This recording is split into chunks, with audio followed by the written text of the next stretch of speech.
Hey, I wanted to do a video about walking, but it's pouring rain outside.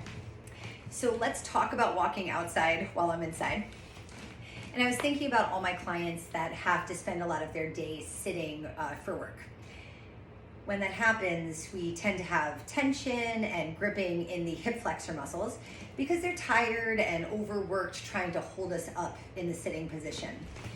If they can't relax and change function when we stand up, the tightness here may cause us to overuse the muscles in the front of the leg when we're walking or we're running, instead of getting our first production from the hip extensor muscles pushing us forward in space. So as part of your walking or running practice, like maybe part of your warm-up, you can add walking backwards to take a different approach at how you might loosen up these muscles in the front of your hips. Your brain can remember a function it's trying to do much more than a stretch.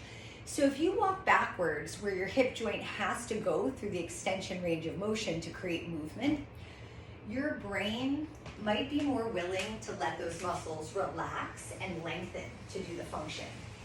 Compared to like when you stretch, your brain might think of that as pain or as a strain, and as soon as it's over, it wants to snap back into its short position.